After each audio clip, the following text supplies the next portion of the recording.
నమస్తే, నా పేరు ప్రశాంతి. వై న్యూస్ కు స్వాగతం. ఈ నెల 14-15 తేదీల్లో తిరుపతిలో మహిళా పార్లమెంటేరియన్ సమావేశం జరగనుంది. ఈ సమావేశానికి దేశంలోని అన్ని రాష్ట్రాల అసెంబ్లీ మహిళా శాసన సభ్యులు సహా సుమారు 300 మంది హాజరు కానున్నారు. ఈ సమావేశానికి ఆంధ్రప్రదేశ్ ప్రభుత్వం ఆతిథ్యమిస్తుంది. September 14న parliament speaker Om Birla, ముఖ్యమంత్రి చంద్రబాబు సమావేశాన్ని ప్రారంభిస్తారని స్పీకర్ చింతకాయల అయ్యన్న పాత్రుడు తెలిపారు. సెప్టెంబర్ 15న రాష్ట్ర గవర్నర్ అబ్దుల్ నజీర్ ముగింపు కార్యక్రమానికి హాజరవుతారని ఆయన తెలిపారు. అలాగే సెప్టెంబర్ 18 నుంచి వర్షాకాల అసెంబ్లీ సమావేశాలు ప్రారంభం కానున్నాయని స్పీకర్ చెప్పారు. సెప్టెంబర్ 14-15 2 రోజులు తిరుపతిలో ఒక కాన్ఫరెన్స్ ఏర్పాటు చేశాం. ఈ కాన్ఫరెన్స్ ముఖ్య ఉద్దేశం ఏంటంటే భారతదేశంలో ఉన్నటువంటి అన్ని రాష్ట్రాల తాలూకు నుంచి కూడా లేడీ ఎమ్మెల్యేస్ అంటే మహిళా ఎమ్మెల్యేలు అందరూ కూడా ఈ మీటింగ్ వస్తారు. ఈ మీటింగు దగ్గర సుమారు 300 నుంచి 500 మంది ఎమ్మెల్యేలు వస్తారు. ఓన్లీ లేడీసే, జెంట్స్ కాదు, ఓన్లీ లేడీ ఎమ్మెల్యేసే సమావేశం. ఆ సమావేశం తిరుపతిలో ఏర్పాటు చేయడం జరిగింది 14-15.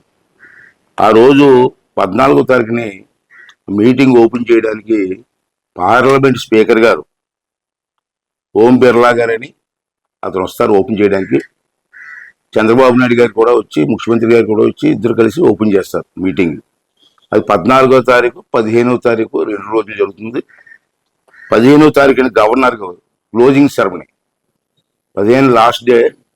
క్లోజింగ్ సెరమనీకి ఏమో ఆంధ్ర రాష్ట్ర గవర్నర్ గారు నజీర్ గారు పెద్దయినా అతనే క్లోజింగ్ సెరమనీకి వస్తున్నారు, ఈ కార్యక్రమంకి వస్తారన్నమాట. అంచేత ఈ కార్యక్రమం ప్రతిష్టాత్మకంగా, అంటే భారతదేశంలో ఉన్న అన్ని అసెంబ్లీల నుంచి వస్తారు కాబట్టి ప్రతిష్టాత్మకంగా చేస్తున్నాం మనం. 2 రోజులు కూడా వాళ్ళందరికీ కావాల్సిన ఏర్పాట్లు కానీ, అన్ని భోజనాలు కానీ అన్ని కూడా ఏర్పాటు చేస్తున్నాం. నేను కూడా 2 రోజులు అక్కడే ఉంటాను. ఈ కార్యక్రమాన్ని విజయవంతం చేయవలసిగా అక్కడ ఉన్న అధికారులు అందరికీ చెప్పడం జరిగింది.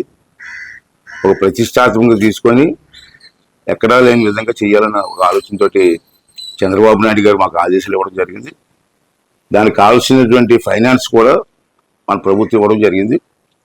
బాగా చెయ్యాలని చెప్పి కోరుకున్నాం కాబట్టి అక్కడ ఉన్న తిరుపతిలో ఉన్నటువంటి కలెక్టర్ గారు, ఇతర అధికారులు కూడా ఈ కార్యక్రమంలో పాల్గొని దీన్ని విజయవంతం చేయవలసిందిగా కోరుకుంటున్నాను.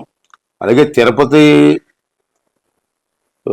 జిల్లాలో ఉన్నటువంటి ప్రజాప్రతినిధులు అన్ని పార్టీల వారు వచ్చి ఆ కార్యక్రమాన్ని విజయవంతం చేయవలసిందిగా కోరుకుంటూ, ఒకరోజు వచ్చిన వాళ్ళందరికీ కూడా తిరుపతి దేవస్థానంలో వెంకటేశ్వర స్వామి దర్శనం కూడా ఏర్పాటు చేస్తాం.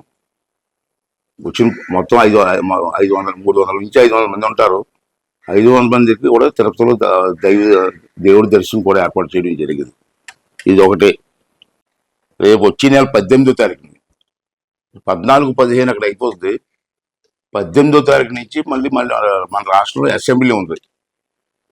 18 స్టార్ట్ అవుతుంది, 10-15 రోజులు అసెంబ్లీ ఉంటుంది. అది కూడా మీ ద్వారా ప్రజలందరికీ తెలియజేస్తాం. ఎమ్మెల్యేలందరికీ కూడా ఇన్విటేషన్ పంపిస్తున్నాం. 18 నుంచి మళ్ళీ అసెంబ్లీ 15 రోజుల వరకు ఉండొచ్చు కాదు, ఆల్రెడీ చంద్రబాబు నాయుడు యాక్సెప్ట్ చేశారు, ఆదేశాలు కూడా ఇవ్వడం జరిగింది. ఈ 4 విషయాలు మీ ద్వారా ప్రజలకు చెప్పాలని చెప్పి నేను తీసుకోవడం జరిగింది.